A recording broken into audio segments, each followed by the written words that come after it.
कि भारतीय जनता पार्टी के लोग जब चुनाव आता है तो कहते हैं कि मंदिर वहीं बनाएंगे, लेकिन तारीख नहीं बताएंगे। अब मैं समझता हूं कि जो उनका मानसिक दिवालियापन है, जो राजनीतिक गूंगा बहरापन है, अब उनको तो क्या पूरे विश्व को पता लग गया है कि अयोध्या में भव्य राम मंदिर का उद्घाटन हो चुका है और रोज 2, 4, 5 लालू दर्दन योगी जी के नेतृत्व में सुविधा पूर्वक कर रहे हैं। वही लोग कभी कह रहे थे कि हमको निमंत्रण नहीं मिला है, फिर कभी कह रहे थे जाने के लिए हम विचार करेंगे। उन मूर्खों को इतना भी नहीं पता है कि भगवान के यहाँ जाने के लिए कोई विचार करता है। भगवान के यहाँ जाने के लिए, प्रभु श्री राम का दर्शन करने के लिए, माता वैष्णो जाने के लिए, उज्जैन के महाकाल जाने के लिए आदमी तैयारी करता है। लेकिन ऐसे लोगों को, इन लोगों का मानसिक दिवालियापन के अलावा फिर वो लोग कहने लगे कि हमको जो है निमंत्रण नहीं मिला। अरे जब आप भगवान राम का मंदिर ही नहीं बनने दे रहे थे तो मंदिर जब बन गया तो निमंत्रण किस चीज का इंतजार कर रहे थे? भारत माता की। जलपान पान हुआ नहीं अभी जो है किसान मोर्चा की तरफ से भव्य और दिन जलपान की व्यवस्था किसान मोर्चा के जिलाध्यक्ष जी ने किया है। बोलिए भारत माता की। नरेंद्र मोदी जिंदाबाद, जेपी नड्डा जिंदाबाद, योगी आदित्यनाथ जिंदाबाद, भूपेंद्र चौधरी जिंदाबाद, राजकुमार चाहर जिंदाबाद, कामेश्वर सिंह जिंदाबाद, विजय बहादुर सिंह किसान मोर्चा जिंदाबाद, किसान मोर्चा जिंदाबाद। किसान मोर्चा द्वारा आयोजित ग्राम परिक्रमा कार्यक्रम की अध्यक्षता कर रहे हैं संत कबीर नगर जिले के किसान मोर्चा के लोकप्रिय और कर्मठ जिलाध्यक्ष सम्माननीय विजय बहादुर सिंह जी। इस कार्यक्रम में उपस्थित हमारे बड़े भाई, संघर्षों के साथी, ओजस्वी वक्ता, कुशल संगठनकर्ता, मेहदावल के पूर्व विधायक, दूसरे हमारे संघर्षों के साथी, आपके इसी विधानसभा के लोकप्रिय और कर्मठ विधायक जो अपनी बात को दमदारी से रखने के लिए जाने जाते हैं, जिसका नमूना आप लोगों ने भी सदन में देखा है कि आपका विधानसभा भी उत्तर प्रदेश की सदन में गूंजा है। ऐसे हमारे लोकप्रिय विधायक श्रीमान गणेश चौहान जी, भारतीय जनता पार्टी के वरिष्ठ नेता,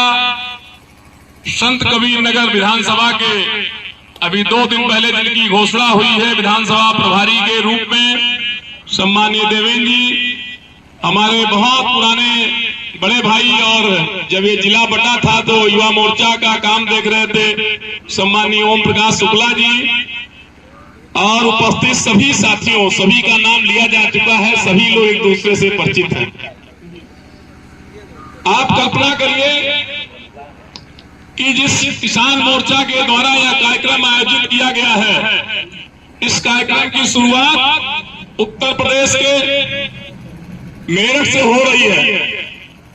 और आदरणीय राष्ट्रीय अध्यक्ष जी अपने शुरुआत करेंगे, जिसका हम सारे लोग लाइव प्रसारण यहां से देख सकेंगे। उसको लेकर के एक बेहतर कार्य योजना, जैसे भारतीय जनता पार्टी द्वारा हम सारे लोग, विधायक जी भी लोग, वरिष्ठ पदाधिकारी गांव चलो अभियान में जाकर के प्रवास कर रहे हैं, उसी तरह से किसान मोर्चे के द्वारा आज से 12 फरवरी से ग्राम परिक्रमा अभियान की शुरुआत आज आपके यहां से हो रही है। इसमें हम सभी को अपनी भागीदारी, अपनी व्यवस्था को एक सुव्यवस्थित करना है कि कैसे हम जाएंगे और कैसे आदरणीय नरेंद्र मोदी जी द्वारा जो किसानों के कल्याण के लिए लगातार 9-10 वर्षों से,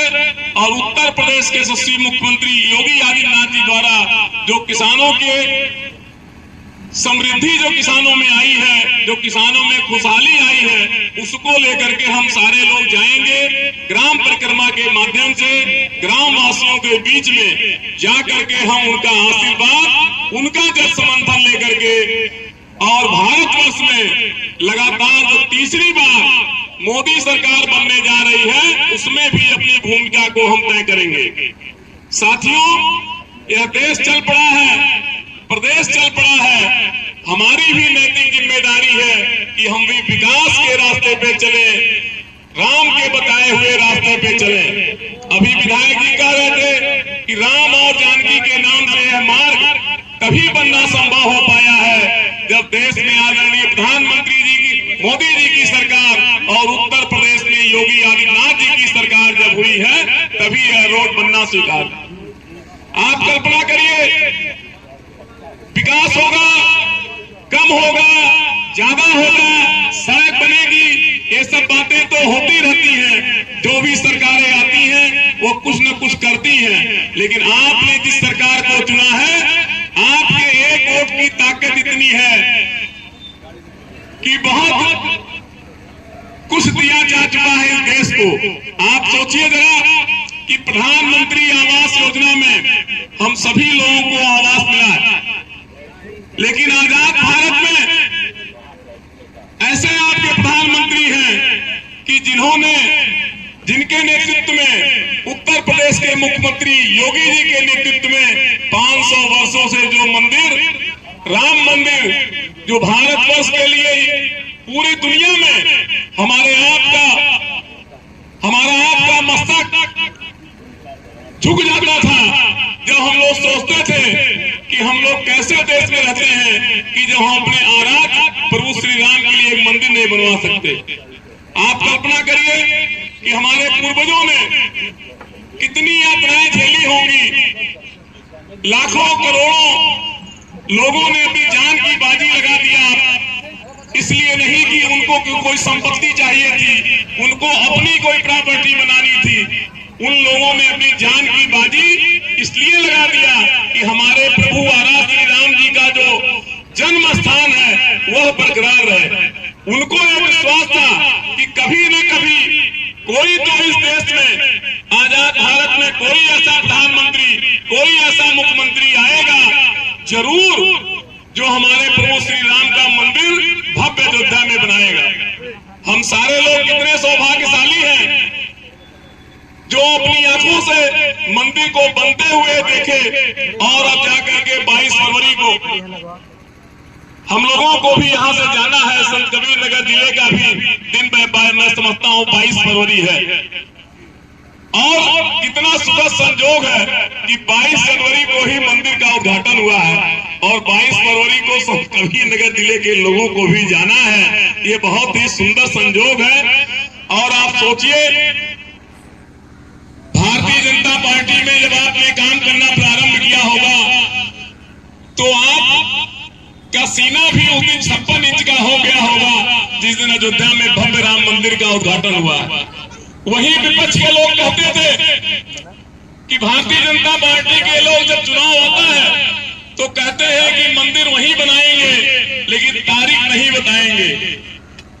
अब मैं समझता हूं कि जो उनका मानसिक दिवालियापन है, जो राजनीतिक गूंगा बहरापन है, अब उनको तो क्या पूरे विश्व को पता लग गया है कि अयोध्या में भव्य राम मंदिर का उद्घाटन हो चुका है और रोज 2, 4, 5 लाख लोग दर्शन योगी जी के नेतृत्व में सुविधा पूर्वक कर रहे हैं। आप सोचिए कि अभी कुछ दिन पहले सोशल मीडिया पे चल रहा था, वही लोग कभी कह रहे थे कि हमको निमंत्रण नहीं मिला है, फिर कभी कह रहे थे जाने के लिए हम विचार करेंगे। उन मूर्खों को इतना भी नहीं पता है कि भगवान के यहाँ जाने के लिए कोई विचार करता है। भगवान के यहाँ जाने के लिए,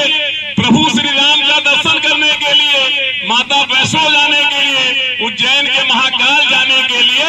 आदमी तैयारी करता है। सनातन धर्म में, भारतीय संस्कृति में